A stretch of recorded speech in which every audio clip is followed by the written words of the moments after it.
I pledge allegiance to the flag of the United States of America and to the republic for which it stands, one nation, indivisible, with liberty and justice for all.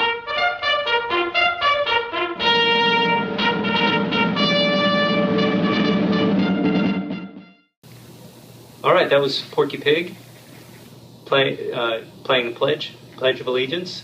And because that was back in the 1940s, then he did the pledge before it was divided by religion. It was a nice secular pledge to the flag, to the United States, and it's something that really brought the country together.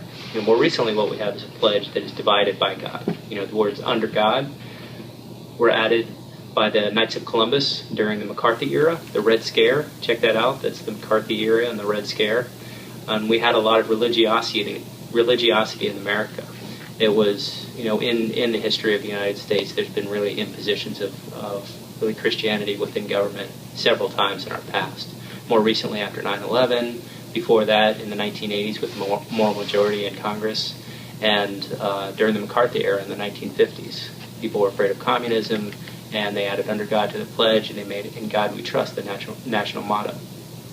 They wanted to defend themselves against imagined dangers and some real dangers from communists by cloaking themselves in religion. And it was unconstitutional at the time. It's still unconstitutional, but now it's defended because it's been there for 50 or 60 years. That's considered traditional, and what's the big deal? So what a lot of secular people do, whether they believe in God or not, people who support secular government, people who support neutrality toward religion and government, say, hey, that's unacceptable, we need to take "under God" back out of the pledge, we need to go back to the Pledge of Allegiance that won World War II, and take that "under God" out so we can be one nation, indivisible, instead of one nation divided. And religious people say, oh, why are you so offended? Why are you so angry at religion? It's no big deal. It's just, it's just tradition. It's not even really religious. People actually say that in court. Religious people that believe in God say "under God" isn't really religious. It's just a tradition, and it's really just secular ceremonial deism. It's nonsense, of course. Because what happens is when secular people say, hey, we should take that out, the religious people are the first ones to stand up and say, how dare you offend my beliefs? You're anti-religious, you're discriminating against Christianity, you all, hate religion. So when people say, hey, it should be removed, it's religious. And when people say, hey, it should be in there, they say, oh, it's not, it's not really religious. So really they're just changing the facts to fit their agenda. Now another issue with the pledge is, even though they say, hey, it's no big deal, on one side, when there are unrelated discussions about the nature of the United States, whether we have a secular government or not, and what the origins of our laws and our values are, one of the first things that religious people will bring up, really Christians, they'll say, hey, this is a Christian nation because we have "under God" in the pledge, and we have "in God we trust" on the money. See, it's very obvious, and they start waving things around. And, it's really dishonest for them to say, on the one hand, oh, this is no big deal, it's ceremonial deism, it's not really religion, it's not really Christianity.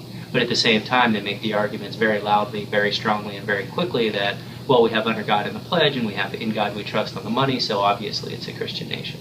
And that's one of the most frustrating and hypocritical things that goes on very often.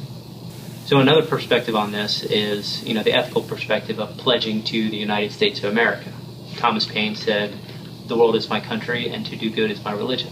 And that was a very humanist concept before it was cool to be humanist.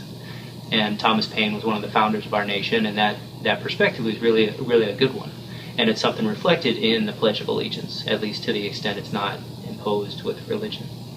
And, so a lot of times we support saying the Pledge of Allegiance, even for kids. It's not, it doesn't take away their identity to pledge to support the United States, to support the nation they live in, their community essentially, to uphold the values in our Constitution of liberty and personal responsibility, to identify themselves with what is in a very real way their heritage and their culture within the United States.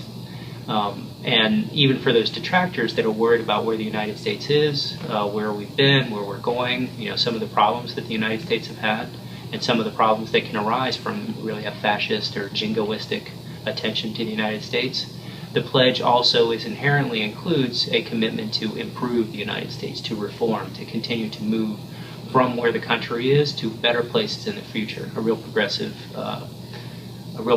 connection. So the pledge, is something we support, and kids should be able to use it. It should be something that's part of society, but we really need to do something about that religiosity.